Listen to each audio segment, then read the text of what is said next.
Donc, nous continuons notre série sur le livre de Daniel et j'ai juste une information pour vous. Vous savez que hier, c'était le marathon du Beaujolais et il y a une information qui a circulé qui m'a semblé importante de vous dire si tu veux l'afficher. Voilà, Jésus revient pour son 300e. Alors, c'est une petite plaisanterie. C'est un, c'est une personne qui a fait 300 marathons quand même, hein, qui a 68 ans et qui est surnommé Jésus. Alors, ça correspondait bien à mon introduction parce que je voulais vous parler du marathon, justement, avant qu'on lise ensemble ce chapitre 8. Ce marathon qui est une course assez incroyable. Il s'agit de parcourir 42 km et 195 mètres. Peut-être vous savez que le marathon tire son origine d'une guerre antique en Grèce où un soldat aurait couru 42 km pour annoncer la victoire et serait mort en arrivant, juste après avoir dit la bonne nouvelle. Pourquoi? Parce qu'en fait, 42 km, c'est un peu au-delà de ce que le corps humain est censé pouvoir supporter. Donc, c'est vraiment un exploit physique. C'est aussi une source de souffrance. Il faut beaucoup se préparer, en fait, pour faire un marathon.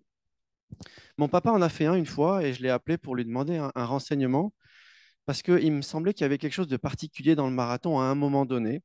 Et en effet, c'est ce qu'on appelle le mur du marathon ou que mon papa appelle le mur des 35 km.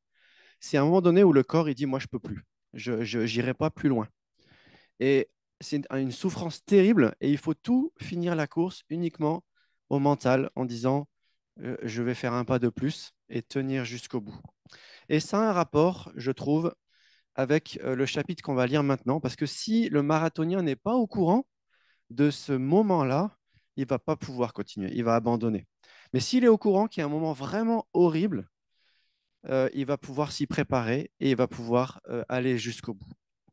Alors, la dernière fois, dimanche dernier, on a abordé Daniel chapitre 7, ces quatre bêtes qui montent de la mer, toutes plus terribles les unes que les autres, surtout la dernière, mais surtout aussi cette espérance merveilleuse dans celui qui est appelé le Fils de l'homme et qui va venir régner éternellement avec le peuple de Dieu. Le Fils de l'homme, pour nous, c'est Jésus-Christ. Nous, maintenant, nous le savons. Daniel ne le savait pas.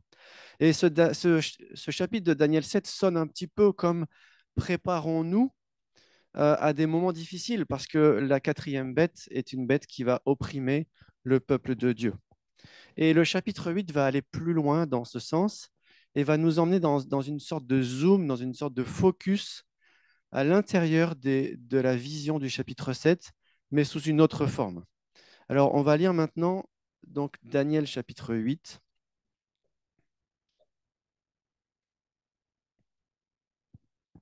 Si on peut l'afficher peut-être. Si vous n'avez pas de Bible, ça vous permet de lire. À moins que ce n'était pas prévu, Anne-Claire, hein. Si? Ah, super, merci beaucoup. La troisième année du règne du roi Balthazar, moi, Daniel, j'eus une nouvelle vision après celle que j'avais eue précédemment. Je regardais et je me voyais dans la cité fortifiée de Suse, dans la province d'Élam, et dans ma vision, je me tenais près du fleuve Oulaï. Alors, la cité fortifiée de Suse, c'est une ville qui est devenue plus tard la capitale de l'Empire perse. Je levai les yeux et je vis un bélier qui se tenait devant le fleuve. Il avait deux très hautes cornes. L'une d'elles, celle qui avait poussé la dernière, était plus grande que l'autre. Puis je vis le bélier frapper en direction de l'ouest, du nord et du sud, et aucune bête ne pouvait lui résister ni lui échapper. Il agissait à sa guise et il grandissait.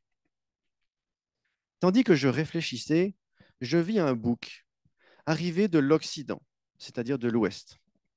Il parcourait toute l'étendue de la terre sans toucher le sol. Il avait une corne proéminente entre les yeux. Il parvint jusqu'au bélier à deux cornes que j'avais vu devant le fleuve et se précipita sur lui avec violence. Je le vis arriver à sa hauteur et s'enrager contre lui. Il le frappa et brisa ses deux cornes. Le bélier n'eut pas la force de lui résister. Le bouc le jeta par terre et le piétina. Personne ne vint délivrer le bélier du bouc. Le bouc devint très grand, mais lorsqu'il était encore en pleine vigueur, sa grande corne fut soudain brisée. 4 cornes proéminentes poussèrent à sa place vers les 4 coins de l'horizon. De l'une d'elles sortit une très petite corne qui grandit démesurément vers le sud, vers l'est et vers le pays magnifique. Le pays magnifique, c'est le pays du peuple de Dieu. Elle grandit jusqu'à s'attaquer à l'armée céleste. Elle fit tomber à terre une partie de cette armée et une partie des étoiles, et elle les piétina. Elle s'exalta au point de défier le prince de l'armée céleste. Elle mit fin au sacrifice perpétuel et bouleversa son sanctuaire jusqu'en ses fondations. À cause de la révolte du peuple contre Dieu, l'armée fut livrée au pouvoir de la corne et le sacrifice perpétuel lui fut abandonné. La corne jeta la vérité par terre et réussit dans tout ce qu'elle entreprit. Alors juste un petit mot, le sacrifice perpétuel, c'était un sacrifice que devait offrir le peuple juif dans le temple matin et soir à perpétuité. Donc c'est pour ça qu'il est appelé perpétuel. Je continue verset 13. J'entendis alors l'un des saints anges parler. Puis un autre saint ange lui demanda, jusqu'à quand dureront les événements annoncés par cette vision? Jusqu'à quand le sacrifice perpétuel sera-t-il supprimé et la révolte qui cause la dévastation sévira-t-elle? Pendant combien de temps le sanctuaire et l'armée seront-ils livrés au pouvoir de la corne et foulés aux pieds? Un autre ange me dit, pendant 1150 soirs et 1150 matins. Puis le sanctuaire sera de nouveau consacré au culte. C'est clair? Heureusement, on va avoir une explication, une partie d'explication. Pendant que moi, Daniel, je contemplais cette vision et que je cherchais à la comprendre, je vis debout devant moi un être ayant l'aspect d'un homme. Et j'entendis une voix d'homme venant de l'Oulaï qui appelait et disait, Gabriel, explique-lui la vision. Celui-ci s'avança vers l'endroit où je me tenais. À son approche, je fus pris de frayeur et je tombai face contre terre. Il me dit, Fils d'homme, comprends bien que cette vision concerne le temps de la fin. Pendant qu'il me parlait, je perdis connaissance et tombai face contre terre. Mais il me toucha et me remit debout sur place. Puis il me dit, je vais te révéler ce qui arrivera à la fin du temps de la colère divine, car un terme lui a été assigné. Et là, on va avoir quelques explications. Le bélier à 2 cornes que tu as vu représente les rois de Médie et de Perse, d'où la vision à Suse, capitale future de la Perse. Le bouc velu, c'est le roi de Grèce, et la grande corne entre ses yeux représente le premier de ses rois, c'est Alexandre le Grand. Je vais y revenir un peu plus loin. Puis elle s'est brisée et 4 cornes ont poussé à sa place. Celle-ci représente 4 royaumes issus de cette nation qui cependant n'auront pas la même puissance. À la fin de leur règne, quand les méchants auront mis le comble à leur révolte contre Dieu, s'élèvera un roi dur et expert en intrigue.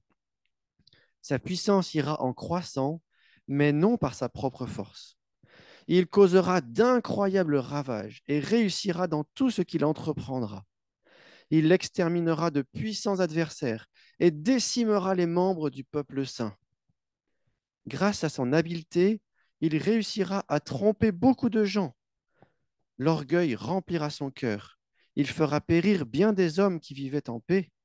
Il s'insurgera même contre le prince des princes, mais il sera brisé sans aucune intervention humaine.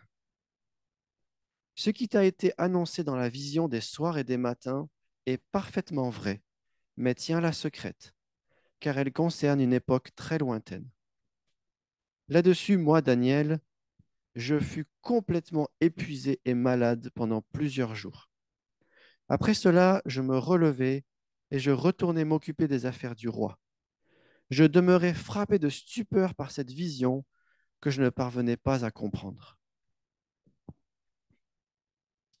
Il y a un aspect très solennel dans ce chapitre et assez effrayant. J'ai été interpellé par cette apparition qui est au centre du chapitre avec les anges et cette triple mention où Dieu envoie ce message qu'il est en train de faire une révélation. Gabriel explique-lui. Ensuite, Gabriel s'approche et lui dit, comprends, et ensuite, je vais te révéler. C'est un moment important. Dieu est en train de donner une révélation. Et cette révélation, elle nous dit, préparez-vous, préparons-nous. Alors, on va d'abord construire une phrase qui est la phrase que je pense que j'aurais à prêcher si j'étais un rabbin juif à l'époque de Daniel dans une synagogue. C'est la première chose à comprendre. Qu'est-ce que le texte voulait dire à ses premiers destinataires? Et puis ensuite, on pourra voir pour nous aujourd'hui ce que ça veut dire.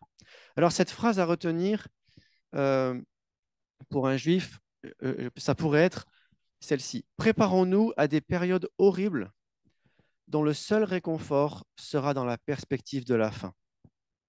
C'est pour ça que je trouvais que l'illustration du marathon et de ce fameux mur du marathon pouvait être appropriée. Alors, préparons-nous à des périodes. Pourquoi je dis des périodes? Parce que, en fait, ce chapitre 8 est évidemment dans l'ensemble du livre de Daniel. Il vient juste après le chapitre 7. Et au chapitre 7, le royaume qui persécute le peuple de Dieu, c'est le quatrième royaume. Et en fait, si on regarde bien le chapitre 7, qui répond au chapitre 2, ces deux chapitres donnent quatre royaumes. Et le premier, c'est Babylone. Le deuxième, c'est les Mèdes et les Perses. Le troisième, c'est la Grèce. Et le quatrième, c'est Rome. En tout cas, c'est la façon qu'on comprend le plus souvent. C'est la première façon de comprendre ces visions, même si elles ont une portée aussi plus lointaine. Mais dans le contexte le plus proche de l'écriture, c'est ça qu'on peut comprendre. Donc, c'est l'Empire romain dans le chapitre 7 qui persécute les chrétiens. Et ça s'est bien passé comme ça. Mais ici, ce n'est pas l'Empire romain, c'est le troisième empire, c'est l'Empire grec. C'est Antiochus Épiphane, j'y reviendrai un peu plus loin, un dirigeant grec qui a sauvagement persécuté les Juifs.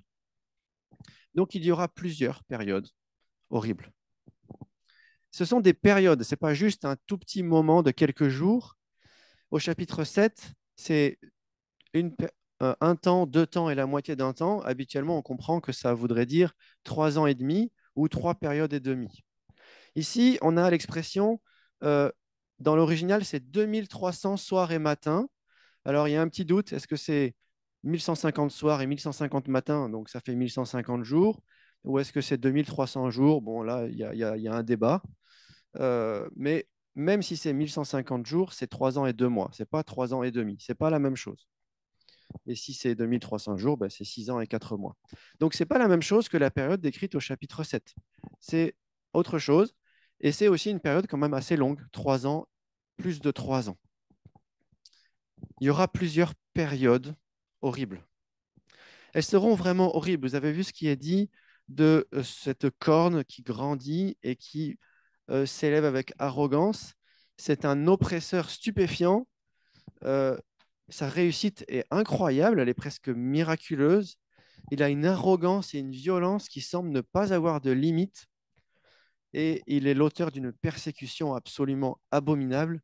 Et ça s'est accompli pour la première fois sous Antiochus Épiphane, qui a été donc un roi grec, qui s'est littéralement acharné contre les Juifs, qui a interdit la circoncision, par exemple, étaient punis de mort ceux qui pratiquaient la circoncision, qui a interdit de rendre le culte à Dieu dans le temple, qui a fait offrir un cochon sur l'autel du temple, l'animal impur par excellence, qui a fait toutes sortes de choses affreuses, qui a fait des bains de sang considérables. C'était vraiment une période absolument horrible qui, d'après les historiens, aurait duré. Alors, il y a plusieurs façons de le comprendre, mais par exemple, la période de 3 ans et 2 mois correspond assez bien à la période où Antiochus Épiphane aurait empêché le sacrifice perpétuel dans le temple. Il y a eu juste après une guerre faite par les Maccabées. Bref, voilà, là, il faudrait avoir des spécialistes en histoire et ce n'est pas mon cas, mais les périodes collent assez bien. Euh, Période horrible, donc, avec pour seul réconfort. Alors, pourquoi je parle du seul réconfort? Parce que, bon, à force d'étudier le texte, j'ai fini par trouver des sources de réconfort, mais vous qui l'avez lu, là, peut-être pour une des premières fois, vous devez être comme moi au début. On se dit, mais il n'y a pas beaucoup de réconfort dans ce chapitre. Il n'y a pas de victoire du peuple de Dieu. il n'y a pas d'explication. Et ça, c'est très troublant parce que jusqu'à présent, quand le peuple de Dieu souffre, il y a une raison. Quand le peuple de Dieu souffre, c'est qu'il l'a mérité, en fait. Sous l'Ancienne Alliance, le peuple de Dieu souffre quand il a péché et le peuple de Dieu est béni quand il est fidèle. Mais là, ce n'est pas le cas. Il souffre sans raison apparente. Et il n'y a pas de limite à cette souffrance. On a l'impression que cet oppresseur-là, il s'élève jusqu'au ciel, il est capable de battre une partie de l'armée du ciel. Et on se dit, mais juste, où est-ce que ça va s'arrêter? Et ça s'arrête uniquement dans le temps parce que Dieu a fixé une limite. C'est le seul réconfort finalement qu'on trouve au premier abord dans ce chapitre, c'est la perspective de la fin. Et là aussi, il faut faire référence au chapitre 7, la perspective de la fin de cette persécution, mais aussi la perspective de la fin en général, où il y aura enfin l'arrêt de tous ces royaumes tout aussi bestiaux les uns que les autres et le règne du Fils de l'homme, de Jésus-Christ. Mais là, je vous renvoie à la prédication de dimanche dernier. Cette perspective de la fin, donc, elle est fixée d'avance avec une durée précise. Ici, l'interprétation de la Bible du Summer, c'est 1150 jours. Je l'aime bien. Euh, cette perspective de la fin, elle dépend de la souveraineté de Dieu. Et cette souveraineté, elle est peut-être très discrète dans ce chapitre, mais on peut quand même la deviner. Par exemple, on voit le bélier qui est victorieux et personne ne peut lui résister. Personne ne peut lui résister. Et tout d'un coup, voilà un bouc qui est plus fort que lui. Mais on venait de dire que personne ne pouvait lui résister.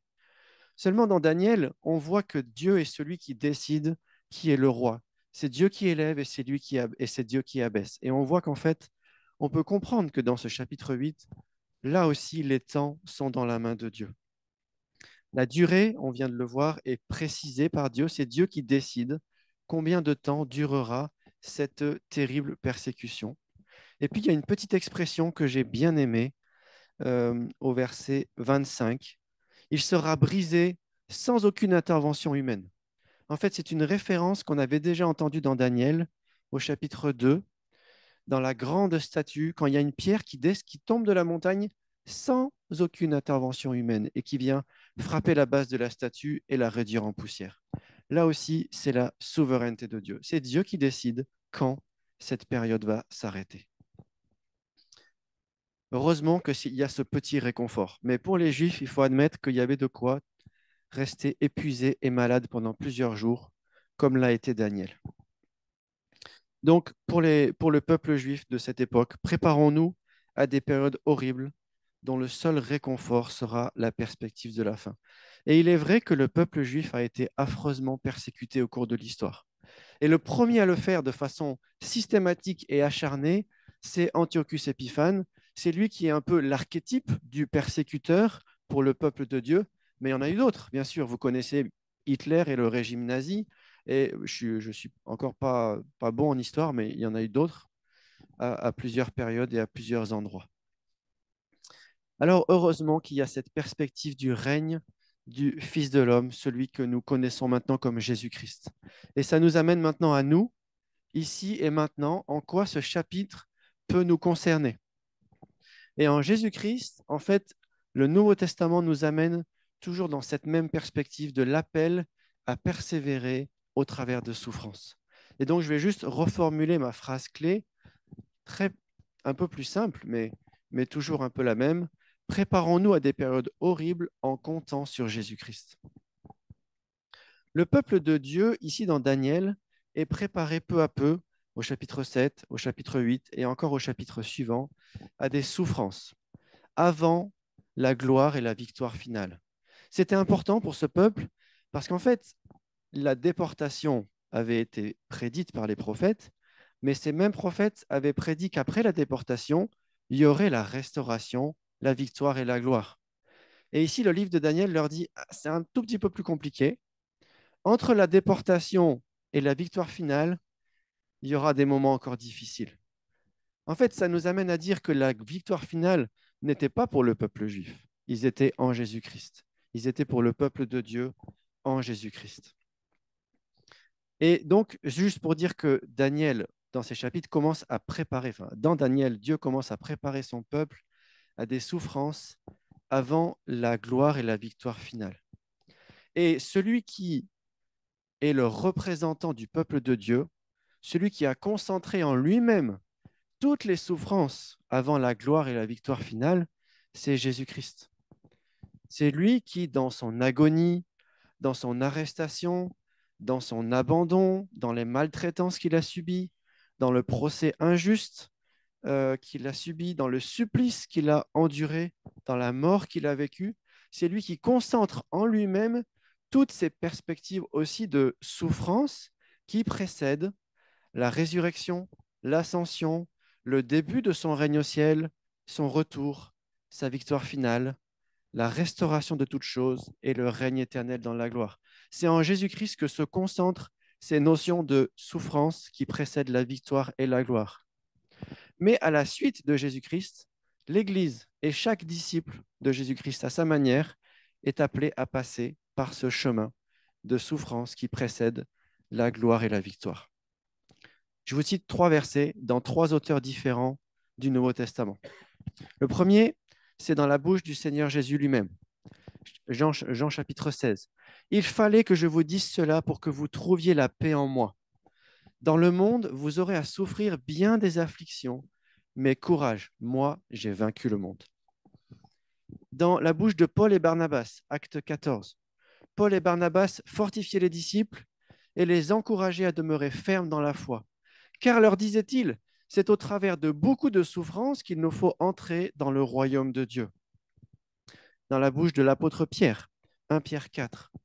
Mes chers amis, vous avez été plongés dans la fournaise de l'épreuve. Au passage, je me demande maintenant si cette fournaise de l'épreuve n'est pas une allusion à Daniel.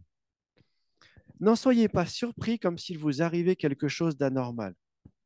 Au contraire, réjouissez-vous car vous participez aux souffrances du Christ, afin d'être remplis de joie quand il paraîtra dans toute sa gloire. Nous, l'Église de Jésus-Christ, nous, les disciples de Jésus-Christ, nous devons nous préparer à des périodes horribles en comptant sur notre Seigneur. Et oui, l'Église de Jésus-Christ, elle aussi, a été terriblement persécutée au cours de l'histoire. On peut penser à Néron sous l'Empire romain, on peut penser à des périodes en France pendant les guerres de religion où il y avait des persécutions horribles. Et plus proche de nous, on peut penser au régime communiste, à la Chine jusqu'à encore aujourd'hui, et beaucoup plus de façon épouvantable aujourd'hui en Corée du Nord. On peut penser aussi à l'extrémisme islamique qui est l'auteur de beaucoup de persécutions. Et je voulais citer en particulier l'Afghanistan, qui est devenu le premier pays où il ne faut pas être chrétien. Et il y a une campagne de prière en ce moment même, ce mois de novembre, proposée par l'association, la fondation Porte Ouverte, l'organisation Porte Ouverte, pour l'Afghanistan, parce que depuis le retour des extrémismes islamiques au pouvoir, la situation est absolument catastrophique. Et on pourrait même se dire quand même que la persécution pourrait bien revenir en France. Lorsqu'on voit l'évolution rapide des valeurs morales, lorsqu'on voit la vision de la laïcité, entre guillemets, que certains défendent, on peut s'imaginer que dans quelque temps, il pourrait y avoir de la persécution en France. Et on peut aussi penser que dès maintenant, il y a certains de nos concitoyens qui sont persécutés. Je pense à nos concitoyens musulmans qui se tournent vers Jésus-Christ et qui sont rejetés par leur famille. Donc, nous devons nous préparer. Préparons-nous à des périodes horribles en comptant sur Jésus-Christ. Et ces périodes horribles peuvent toucher l'Église de manière collective, mais aussi un chrétien individuel. Là, le texte parle beaucoup de persécution, mais il n'y a pas que la persécution, il y a toutes les guerres. Et on sait bien que quand il y a des guerres, il y a tellement de dommages collatéraux. On en est les témoins aujourd'hui avec ce que les médias nous décrivent par exemple, la guerre en Ukraine. Et on voit dans ces chapitres de Daniel toutes les guerres qu'il va y avoir. Et on peut bien imaginer que même si les armées ne sont pas là uniquement pour persécuter, il y aura de la souffrance à cause de la guerre. Et donc, il y a la souffrance en général aussi, et même pour certains d'entre nous, à titre individuel. Et on peut toujours se demander pourquoi certains doivent endurer toutes sortes de détresse, la maladie, la trahison, l'angoisse, la solitude, la précarité, le handicap, le deuil, la violence, la maltraitance, etc., etc. Et la première question qui nous vient à l'esprit, c'est pourquoi? Et il n'y a pas de réponse à cette question. Il n'y a pas d'explication la plupart du temps à cette question du pourquoi. Ce vers quoi la Bible nous oriente, ce n'est pas la raison, c'est ce que nous sommes appelés à faire, à être pour tenir. Et c'est la question que je voudrais qu'on se pose maintenant. Comment est-ce que le peuple de Dieu peut-il survivre à ces choses? Quand on lit ce Daniel 8, on se dit, mais comment ils vont faire? Comment ils vont tenir pour survivre? Comment est-ce que le disciple de Jésus va tenir dans des épreuves terribles? Comment tenir bon? Et je n'ai pas vraiment de solution miracle. Je voudrais juste vous citer quelques pistes qui me semblent utiles, mais je suis bien conscient que je n'ai pas toutes les réponses. Je lance juste quelques pistes et j'espère que ça pourra être utile. Le principe surtout, c'est qu'il faut nous préparer. La Bible, si elle ne nous donne pas d'explication, si elle nous prépare à des souffrances, elle ne nous laisse pas uniquement à ce stade-là, elle nous laisse sans cesse ce message. Espérons en Jésus-Christ. Là, je reprends ce que disait Jean-Daniel dimanche dernier. Espérons en Jésus-Christ. Comptons sur Jésus-Christ. Accrochons-nous à Jésus-Christ. Persévérons dans les souffrances, dans l'attente de la gloire et de la victoire. Alors, il me semble qu'il y a un principe général malgré tout, c'est un jour à la fois. Un jour à la fois. C'est ce que Jésus disait. Ne vous inquiétez pas du lendemain, parce que déjà le lendemain s'inquiétera du surlendemain, etc., etc. Avancez un jour à la fois. Et il y avait une illustration qui m'avait frappé, c'était un instructeur des forces spéciales de l'armée, si ma mémoire est bonne, qui leur faisait faire un exercice de survie. Ils devaient franchir une montagne. C'était un exercice extrêmement difficile. Ils avaient très peu d'équipement. Et voilà les consignes qu'il leur a données. Il leur a dit, vous devez franchir cette montagne. Ne vous dites pas, je vais franchir la montagne, parce que là, vous n'y arriverez pas, c'est trop dur. Dites-vous, je vais aller jusqu'à cet arbre. Et puis ensuite, je vais aller jusqu'à tel autre arbre. Et comme ça, petit bout par petit bout, vous allez finir par la franchir, la montagne. C'est ce que me disait aussi mon papa sur les 7 derniers kilomètres du marathon. Quand tout votre corps vous dit stop, je ne peux plus, c'est mentalement qu'on dit je vais aller jusqu'ici. Et puis quand j'y suis, je vais aller un petit peu plus loin. Et petit bout par petit bout, on peut arriver à traverser ces périodes de détresse. Et puis je voudrais explorer 3 pistes qui peuvent nous encourager pour nous préparer à endurer des périodes difficiles ou pour les endurer si nous sommes déjà dedans. 3 pistes qui parlent de la foi, bien sûr, parce que c'est le secret pour nous. C'est le regard de la foi, c'est l'encre solide de la foi et c'est le réalisme de la foi. La foi, c'est la confiance. C'est par la foi que nous pouvons tenir dans ces périodes difficiles. La première chose, c'est le regard de la foi. C'est de regarder non plus à nos détresses, mais à notre Seigneur Jésus. Dans Daniel, nous découvrons dans les derniers chapitres peu à peu qu'au-delà des réalités matérielles et terrestres, au-delà de ces guerres, de ces persécutions, de ce sang versé, il y a des réalités célestes et spirituelles. Nous le discernons ici dans le chapitre 8, quand nous voyons cette corne qui s'élève jusqu'à l'armée du ciel et qui en fait tomber une partie. Quand elle s'élève jusqu'au prince de l'armée, jusqu'au prince des princes, en fait, c'est Dieu en personne. Au-delà de cette lutte terrestre, il y a une lutte spirituelle. La lettre de Paul aux Éphésiens au chapitre 6 nous dit je vais vous la lire, c'est important, versets 11 et 12. Revêtez-vous de l'armure de Dieu afin de pouvoir tenir ferme contre toutes les ruses du diable. Car nous n'avons pas à lutter contre des êtres de chair et de sang, mais contre les puissances, contre les autorités, contre les pouvoirs de ce monde des ténèbres et contre les esprits du mal dans le monde céleste. La véritable lutte est spirituelle. Et c'est pour ça que la foi est si importante. Alors, il nous faut le regard de la foi pour arriver à bien discerner comment traverser ces périodes. Et ce regard nous donne, il me semble, 3 encouragements. Le premier, c'est la perspective du règne du Fils de l'homme. Cette perspective qui a été donnée au chapitre 7. Et 2 ans avant la vision que nous lisons aujourd'hui, Daniel a eu cette vision du règne du Fils de l'homme, du rétablissement de toutes choses. Et heureusement qu'il a eu celle-ci. Heureusement, et peut-être que c'est ça aussi qui lui a permis d'endurer l'épreuve de la fosse au lion aussi, qui est arrivée après. Sachant que quoi qu'il arrive, à la fin, il y aura le règne humain, doux, parfait, glorieux du Fils de l'homme. Une chose qui m'avait beaucoup touché, c'est, excusez-moi, ça y est, ça va commencer, je vais pleurer. Il y a quelques années, à l'époque de Jean-Jacques Rioux, on avait été à Genève pour un séminaire sur la prédication. Et le formateur, l'enseignant, nous encourageait les églises à faire des séries d'enseignements comme nous faisons maintenant, en prenant un livre comme ça et en suivant les chapitres. Et donc, lui-même, il lui est arrivé une chose, c'est qu'ils avaient commencé Ésaïe, et juste avant le dimanche de Ésaïe 6, il apprend que une famille dans l'église avait perdu son enfant. Et il se pose la question, qu'est-ce que je fais? Est-ce que je continue mon programme comme si de rien n'était?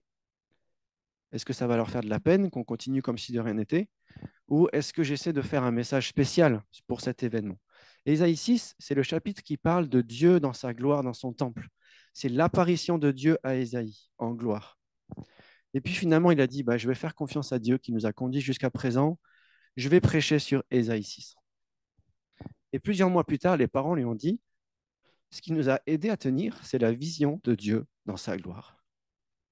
C'est une chose qui peut nous aider à tenir dans la souffrance, c'est de savoir que notre Dieu règne. Alors, notre Seigneur Jésus a commencé à régner, mais nous attendons le moment où il va parfaitement régner, où il va rétablir toutes choses. Cette première perspective. La deuxième, c'est la victoire assurée du Fils de l'homme. Au chapitre 2, on voit cette pierre qui se détache de la montagne, qui vient frapper la statue, la réduire en poussière et remplir toute la terre. C'est notre Seigneur Jésus-Christ qui n'avait rien pour attirer les regards, qui était insignifiant au regard humain, mais qui était là de la part de Dieu et qui est le victorieux miraculeusement. Et au chapitre 7, qu'on a abordé dimanche dernier, la victoire est assurée aussi. Dieu annonce que la victoire sera là. Et en Jésus-Christ, la victoire est non seulement assurée, mais elle est déjà commencée depuis sa résurrection, depuis qu'il a vaincu la mort. Il a dit, tout pouvoir m'a été donné dans le ciel et sur la terre. La victoire est assurée, même si ce n'est pas apparent devant nos yeux. Et puis la troisième chose qu'on peut voir par la foi, par le regard de la foi, c'est le soutien divin du Fils de l'homme, sa compassion. La lettre aux Hébreux nous dit qu'il n'est pas incapable de compatir à nos souffrances et à nos tentations, parce que lui aussi, il les a traversées. Il compatit et il nous soutient. Il a promis de nous soutenir. Il dit, je suis avec vous tous les jours jusqu'à la fin du monde. Il dit, ma grâce te suffit, ma puissance s'accomplit dans la faiblesse. Et il y a tellement de promesses. La Bible nous dit aussi, si l'épreuve est terrible, la grâce de Dieu en face sera surabondante pour tenir aussi. Voilà toutes ces promesses qui peuvent nous aider à tenir. Ça, c'était le regard de la foi. Le deuxième, c'est l'encre solide de la foi. C'est de réaliser à travers ce chapitre de Daniel 8 qu'en tant que chrétien, nous sommes au bon endroit. Est-ce que vous imaginez quand même, et maintenant il faut que je vous explique comment cette vision est précise sur le plan prophétique. Nous avons ce bélier à deux cornes, l'empire des Mèdes, qui ensuite a été surpassé par l'Empire des Perses, donc on appelle l'Empire médo-perse. Il n'y a pas vraiment eu de distinction entre les deux, parce que c'était un empire global, mais il y avait quand même des luttes de pouvoir à l'intérieur, et c'est les Perses qui sont devenus prédominants au bout d'un certain temps. À l'époque de Daniel, ce n'est pas encore arrivé, mais Dieu est celui qui annonce les choses et qui les réalise. Ensuite, il y a ce bouc qui arrive à toute vitesse. On a l'impression qu'il vole et c'est Alexandre le Grand qui a fait des conquêtes extraordinaires en très peu de temps. Et il a pris le pouvoir sur une surface de territoire absolument considérable jusqu'à l'Inde. Et puis, au sommet de sa force, ce bouc est brisé. Alexandre le Grand est mort à 33 ans, subitement d'une fièvre. Et puis ensuite, à la place de cette grosse corne, il y a 4 cornes. Et l'empire d'Alexandre le Grand a été séparé entre 4 de ses généraux, est devenu 4 empires distincts. Et puis de l'une de ces cornes est apparue une petite corne, qui est la fameuse corne arrogante, persécutrice. Et là, c'est Antiochus Épiphane. Et qui, comme je le disais tout à l'heure, qui a terriblement persécuté le peuple de Dieu pendant une période qui correspond bien aux 1150 soir et matin. Et puis, il est mort, lui aussi, brutalement, de maladie, pas à la guerre, pas par un assassinat, pas par une main humaine. Il est mort comme ça, sans intervention humaine. En fait, cette vision est tellement précise que ceux qui ne veulent pas voir un miracle en sont contraints à dire que cette partie de Daniel a été écrite après que ça se soit passé. Parce que c'est trop précis, on ne peut pas passer à côté. Mais dire que ça a été écrit après, ça pose des difficultés considérables aussi. Je n'ai pas le temps de les expliquer ici maintenant, mais il y a des ouvrages spécialisés, il y a des gens dont c'est la spécialité. Mais en fait, il faut peut-être plus de fois pour croire que ça a été écrit après qu'avant. Nous, ce que nous croyons, c'est que ça a bien été écrit à l'époque de Daniel et que conformément à tout le livre de Daniel, nous voyons ici qu'il y a un Dieu dans le ciel, qu'il sait les choses, qui décide des choses, qui accomplit les choses et qui révèle les choses. C'est ce qui se passe ici. Alors nous avons ici une certitude que notre foi est bien placée. Notre Dieu est celui en qui nous pouvons avoir pleinement confiance. Il est celui qui règne au ciel, qui décide, qui accomplit et qui révèle. Alors s'il a promis que après les souffrances, il y aura la gloire et la victoire, alors nous pouvons lui faire confiance. Ça peut nous aider à tenir dans les détresses. Et puis la dernière chose que je voudrais dire, c'est le réalisme de la foi. Ce chapitre est très réaliste finalement. Il n'y a pas d'explication, il n'y a pas forcément de soulagement. C'est vrai, c'est pas facile. La vie n'est pas toujours facile pour le peuple de Dieu, pour la personne individuelle. On n'est pas du tout, du tout, du tout dans l'évangile de prospérité qui dit si tu crois en Jésus, ça va aller bien pour toi. Tes maladies seront guéries, tes problèmes seront réglés, tu seras riche, tu seras beau, tu seras prospère. Mais ce n'est pas du tout ça, en fait, la vie chrétienne. La prospérité, la bénédiction, elle n'est pas pour maintenant, elle est pour plus tard dans le ciel avec le Seigneur Jésus. Et ce chapitre est réaliste. Il n'y a pas d'explication à toutes ces souffrances. Et c'était beau que Thierry ait choisi le livre de Job, parce que c'est ce qu'on voit aussi dans le livre de Job. Il n'y a pas d'explication à la souffrance de Job. Le lecteur, il a l'explication, mais Job, il n'en aura jamais l'explication à ses souffrances. Mais à la fin, il y a des magnifiques bénédictions pour Job après ses souffrances. Et par exemple, celle que nous avons vue ensemble. Mon oreille avait entendu parler de toi, mais maintenant mon œil t'a vu. Et ce que peuvent témoigner beaucoup de gens qui ont souffert l'épreuve en tant que chrétiens, c'est qu'ils n'auraient jamais connu Dieu aussi bien s'ils n'étaient pas passés par cette épreuve. Et ça, c'est un réconfort aussi. Mais c'est quelque chose qu'on voit après. Quand on est dedans, c'est pas si simple.